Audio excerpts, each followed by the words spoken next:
digital, c'est la technologie, mais la technologie au service de quelque chose.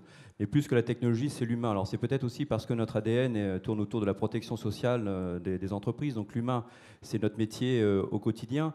Mais de dire que finalement, cette transformation qu'on doit mener de front, c'est une transformation qui doit s'appuyer bien sûr sur la technologie en essayant d'anticiper, mais pas trop, l'humain qui doit être au cœur de cette transformation, le tout au service donc d'une valeur client, d'une expérience client et des usages qu'on doit complètement repenser. Donc c'est pour ça que on utilise souvent cette formule du 3 en 1, il ne faut pas la perdre de vue, et on essaye systématiquement donc dans les projets qu'on initie d'avoir un bon équilibre entre ces différentes dimensions qui doivent être repensées, qui doivent être challengées donc, au fil des projets.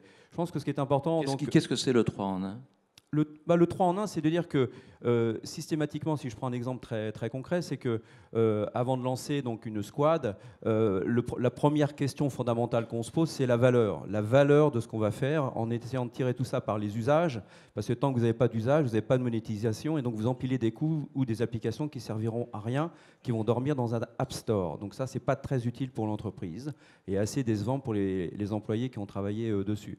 Le deuxième point, c'est la technologie qui permet plutôt d'apprécier un axe de faisabilité, finalement. C'est où en est la technologie, est-ce qu'on ne fait pas du buzz, est-ce qu'on ne fait pas du gadget, est-ce que c'est vraiment quelque chose qu'on va pouvoir industrialiser, parce qu'il ne faut pas oublier que tant qu'on n'a pas mis tout ça à l'échelle, on reste dans du marginal et on ne reconstruit pas, on ne repense pas notre entreprise de demain. Donc la notion de technologie, c'est à la fois un axe de faisabilité et de mise à l'échelle. Et tout ça doit être délivré à travers une expérience client, on en parle beaucoup, et je pense que cette expérience client, plus que des process, ça fait partie de la proposition de valeur, et donc elle doit être simple, c'est le fameux make it easy, et si possible... donc le fameux client, quoi ? Make it easy. Make it easy, oui. Donc quand vous voyez les grandes GAFA qui ont réussi aujourd'hui sur le marché, elles n'ont pas inventé un nouveau produit, elles ont redéfini une expérience client qui est tout simplement waouh.